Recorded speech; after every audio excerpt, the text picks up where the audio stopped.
Fantasy genre എന്നുള്ളൊരു അപ്പോൾ ഒരു വിശ്വാസ്യത ഉണ്ടല്ലോ, സൈജു തിരഞ്ഞെടുത്താൽ മോശമാവില്ല എന്നുള്ളത്.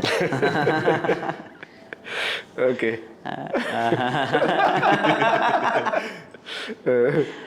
പറയ സിനിമയെ പറ്റി പറയാ. ഫാൻറ്റസിയുടെ അളവ് എത്ര പേരെ ഉണ്ട് പടത്തിൽ? ഫാന്റസിയുടെ അളവ് എത്ര പേരെ ഉണ്ട് പടത്തിൽ? മൊത്തം ഫാന്റസിയാണ് ആക്ച്വലി. ബിക്കോസ് സണ്ണിമേന്റെ ക്യാരക്ടർ ഗോഡിന്റെ ക്യാരക്ടറാണ്. അപ്പം ത്രൂ ഔട്ട് സണ്ണി ഉണ്ട്. അപ്പം ത്രൂ ഔട്ട് തന്നെ ഒരു ഫാന്റസി എന്ന് പറയാം.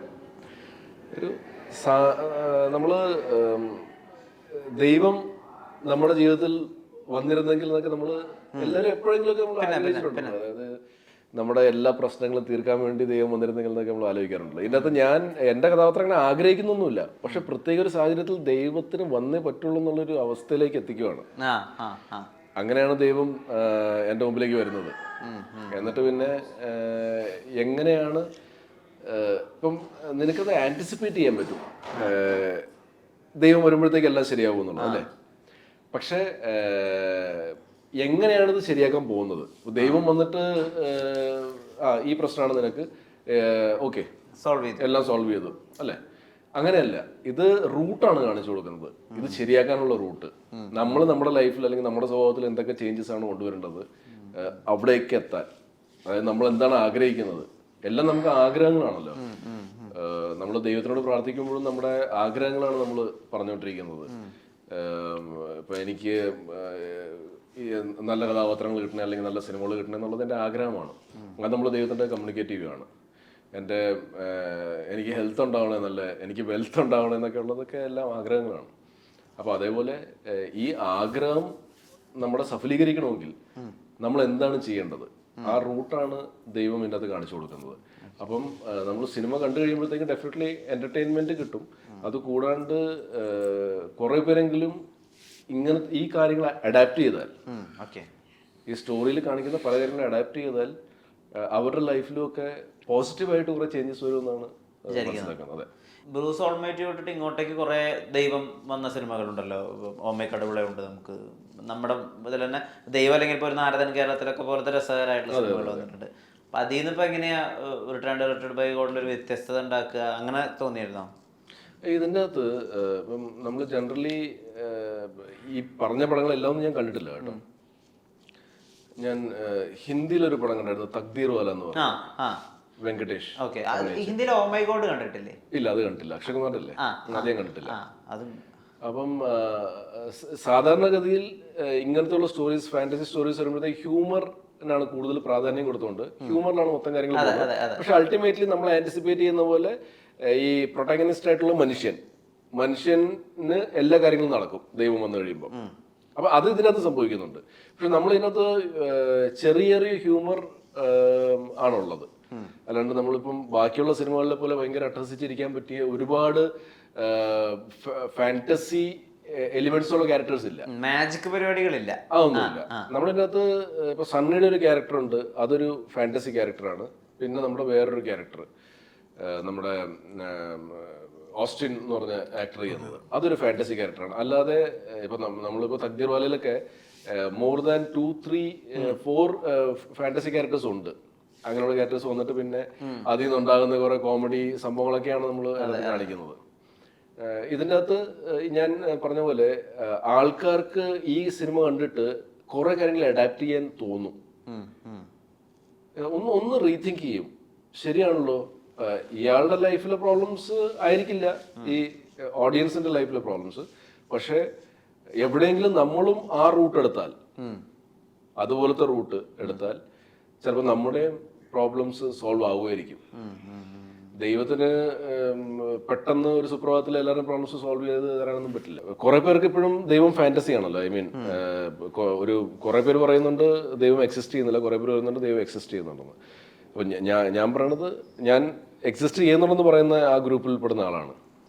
പക്ഷേ ദൈവത്തിനൊരു മുഖമില്ല, അതൊരു എനർജിയാണ്, ഒരു പോസിറ്റീവ് എനർജിയാണ്, അല്ലെങ്കിൽ ഒരു എക്സ്റ്റേണൽ ഫോഴ്സാണ് നമ്മളെ എല്ലാവരും ഒരുമിച്ച് ഭൂമിയിൽ കൊണ്ടുപോകുന്ന ഒരു ഫോഴ്സാണ്. നമുക്ക് അപർണ നേരത്തെ പറയുമായിരുന്നു, അതായത് നമ്മൾ പറയുന്നത് കേൾക്കുന്ന ഒരാളാണ്, അതായത് ആ ഒരു ചെവി തരുന്ന ഒരാൾ ലിസണറാണ്. നമുക്ക് എവിടെ വെച്ച് വേണമെങ്കിലും എന്ത് വേണമെങ്കിലും നമുക്ക് കമ്മ്യൂണിക്കേറ്റ് ചെയ്യാം. അങ്ങനത്തെ ഒരു ആളാണ് നമ്മൾ. അതുകൊണ്ട് തന്നെ നമ്മൾ പല റിലീജിയൻസിലും നമ്മൾ മനുഷ്യന്റെ രൂപമാണ് കൊടുത്തിരിക്കുന്നത്, നമുക്ക് റിലേറ്റ് ചെയ്യാൻ പറ്റുന്ന രീതിയിൽ. നമ്മളിപ്പോൾ സംസാരിക്കുമ്പോഴത്തേക്കും ഇപ്പം നമ്മുടെ എന്താണ് ഇപ്പം ഗണപതി അല്ലെങ്കിൽ ജീസസ്, ഇവർക്ക് ഒരു രൂപമുണ്ടല്ലോ. നമുക്കപ്പോൾ അത് കണ്ടിട്ട് അവരോട് സംസാരിക്കുന്ന പോലെ ഒരു ഫീൽ കിട്ടാൻ വേണ്ടിയായിരിക്കും ചിലപ്പം അത് ക്രിയേറ്റ് ചെയ്തിരിക്കുന്നത്. ഈ ദൈവം വിശ്വാസം ഇല്ലാത്ത ഒരാളോട് പ്രതികരിക്കുന്നതൊക്കെ നമ്മൾ ടീച്ചറിൽ കണ്ടായിരുന്നു. ഈ സ്ക്രിപ്റ്റ് ഇങ്ങനെയാണെങ്കിൽ ഞാൻ കത്തിച്ച് കളയെന്നൊക്കെ പറഞ്ഞിട്ട്. അപ്പം അങ്ങനെ ആളുകളായിട്ട് തല്ലുപിടിക്കണമെന്നുണ്ടോ ദൈവവിശ്വാസത്തിന്റെ പേരിൽ? അങ്ങനെ ആളുകളായിട്ട് തല്ലുപിടിക്കാന്ന് പറഞ്ഞാൽ സയൻസ് ആണ് ഇതൊക്കെ എന്ന് പറയുന്ന ആൾക്കാരുണ്ട്. അപ്പം ഞാനിത് എൻ്റെ അമ്മ ചില സമയത്ത് ഈ വഴിപാടിന്റെ കാര്യങ്ങളൊക്കെ പറയുമ്പോ ഞാൻ ചിലപ്പോ പറയാറുണ്ട്, പിന്നെ ഇനി വഴിപാട് ചെയ്തിട്ട് വേണമല്ലോ, അതൊക്കെ ഈ അമ്പലത്തിലെ ആൾക്കാർക്ക് വേണ്ടിയിട്ടാണ്, അല്ലാണ്ട് ദൈവത്തിന് വേണ്ടിയിട്ടൊന്നും അല്ല എന്നൊക്കെ വീട്ടില് ചുമ്മാ തമാശക്ക് അമ്മേനെ ചൊറിയാൻ പറയാറുണ്ട്. പക്ഷെ നമ്മള് പേഴ്സണലി ഇപ്പൊ ഞാനാണെങ്കിൽ പോലും എന്തെങ്കിലും ഒരു ടഫ് സിറ്റുവേഷൻ വന്ന കൃഷ്ണ ഗുരുവായൂരപ്പ എന്നാണ് ഞാൻ എപ്പോഴും വിളിക്കുന്നത്. അപ്പം അത് ഞാൻ എൻ്റെ മുന്നിൽ ഞാൻ വിറ്റ്നസ് ചെയ്ത ഒരാളല്ല ദൈവം ഉണ്ടോ ഇല്ലയോ എന്നുള്ളതൊന്നും. അപ്പൊ അതൊരു കൺഫ്യൂഷനായിട്ട് ഇപ്പോഴും ഉണ്ട്, ടു ബി ഓണസ്റ്റ്. പക്ഷേ ഈ പറഞ്ഞ പോലെ ദൈവം ഉണ്ടെന്ന് വിശ്വസിക്കാൻ ഇഷ്ടപ്പെടുന്ന ഒരാളാണ് ഞാൻ. ദൈവം ഉള്ളത് കൊണ്ട് എന്റെ പ്രശ്നങ്ങൾ സോൾവ് ആവും എന്ന് പോസിറ്റീവായിട്ട് ചിന്തിക്കാൻ, എനിക്ക് എന്തെങ്കിലും ടഫ് ടൈം വരുമ്പോൾ ദൈവത്തിനോട് പ്രാർത്ഥിച്ചാൽ അത് ശരിയാവും എന്ന് ചിന്തിക്കുന്ന ഒരാളാണ് ഞാൻ. അപ്പൊ അതുകൊണ്ട് ഇപ്പം ഒരു ഏത്തിസ്റ്റുമായിട്ട് സംസാരിക്കുകയാണെങ്കിൽ എന്റെ നിലപാട് ഇതാണ്, ദൈവം ഉണ്ട് എന്നുള്ളതാണ്. കോൺഫ്ലിക്റ്റ് ഉണ്ടാവും അവിടെ ഒരു പരിധി വരെ. ഞാൻ തല്ലാനും ഇടിക്കാനൊന്നും പോകുന്നില്ല, അവരുടെ വിശ്വാസം അതാണ്, ഓക്കെ. പക്ഷെ എന്റെ വിശ്വാസം മാറ്റാൻ ഞാൻ റെഡിയല്ല. ഞാൻ ദൈവത്തിൽ വിശ്വസിക്കുന്ന ഒരാളാണ്. എനിക്ക് ഈ സഹിച്ചേട്ടൻ പറഞ്ഞ പോലെ അമ്പലമോ പള്ളിയോ ഏതെങ്കിലും ഒരു ദൈവത്തിന്റെ ഇത് കണ്ടാൽ ഞാൻ പ്രാർത്ഥിക്കുന്ന ഒരാളാണ്. പക്ഷെ എഗൈൻ ഈ പറഞ്ഞ പോലെ ദൈവം കൃഷ്ണനാണോ ക്രിസ്തു ആണോ അള്ളാണോ അങ്ങനെ ഒരു ഡിഫറൻസിയേഷൻ എനിക്കറിയില്ല. ദൈവം ഉണ്ടെന്ന് എനിക്കറിയാം. ഞാൻ ജാതി മതത്തിലൊന്നും വിശ്വസിക്കുന്നില്ല, ദൈവത്തിൽ വിശ്വസിക്കുന്നുണ്ട്. ഇപ്പൊ ഇതിനകത്ത് ഇപ്പൊ ഇദ്ദേഹമായിട്ട് ഒരുപാട് അഭിപ്രായ വ്യത്യാസങ്ങളൊക്കെ ഉണ്ടല്ലോ സിനിമയുടെ അകത്തെ ഭർത്താവായിട്ട്. അപ്പം ഈ സ്ക്രിപ്റ്റിന്റെ പേരിലല്ലാതെ ദൈവമില്ലാന്ന് ഇയാൾ എഴുതിയിട്ട സ്ക്രിപ്റ്റിനല്ലാതെ ഇങ്ങനെ തമ്മിൽ മറ്റെന്തെങ്കിലും ഈ കഥാപാത്രമായിട്ട് മറ്റെന്തെങ്കിലും കോൺഫ്ലിക്റ്റുകളുണ്ടോ? അതായത് വീട്ടിലെ ഒരു ഹസ്ബൻഡ് ആൻഡ് വൈഫ് തമ്മിലുള്ള പ്രശ്നങ്ങളാണ്. ഇവർ തമ്മിൽ ഭയങ്കര സീരിയസ് ഇഷ്യൂസ് ഒന്നും ഇല്ലെങ്കിലും ചെറിയ ചെറിയ പ്രശ്നങ്ങൾ ഉണ്ടാവാറുണ്ട്. അത് ഈ വൈഫ് പറയുന്ന വാലിഡ് പോയിന്റ്സ് ആണ്. പുള്ളിക്കാരി പറയുന്നത് ഒരു തേർഡ് പേഴ്സൺ നോക്കുമ്പോൾ കറക്റ്റ് ആണല്ലോ എന്ന് തോന്നും. പക്ഷെ ഈ സൈജു ചേട്ടൻ ചെയ്ത ക്യാരക്ടറിന്റെ പോയിന്റ് ഓഫ് വ്യൂവിൽ നോക്കുമ്പോ ഇവള് വലിയ ശല്യാണല്ലോ ഇത് അന്നും തോന്നാം. അപ്പൊ അങ്ങനത്തെ ഒരു സൗന്ദര്യപ്പണക്കങ്ങളും കാര്യങ്ങളും എല്ലാ വീട്ടിലും ഉണ്ടാവുന്ന പോലത്തെ അങ്ങനത്തെ മൊമെന്റ്സ് ഉണ്ട്. പക്ഷെ അല്ലാതെ അവർ തമ്മിൽ സ്നേഹമുണ്ട്. ഈ ദൈവത്തിന്റെ ഒരു അസ്തിത്വമൊക്കെ ഉണ്ടോ ഇല്ലയോ എന്നൊക്കെ ആലോചിക്കാൻ വേണ്ടിയിട്ട് നിൽക്കുന്ന സമയത്ത് നമ്മൾ എപ്പോഴെങ്കിലും ഇതിനെ സയൻസുമായിട്ട് ചേർത്ത് ആലോചിച്ചിട്ടുണ്ടാവില്ല, ലോജിക്കലി ആലോചിച്ചിട്ടുണ്ടാവില്ല. അങ്ങനെ ഒരു കാലഘട്ടം ഉണ്ടായിരുന്നു. അതായത് നിരീശ്വരവാദിയായ ഫെബി ഉണ്ടായിരുന്നു. ഞാൻ ആക്ച്വലി എനർജിയാണ് വിശ്വസിക്കുന്നത്.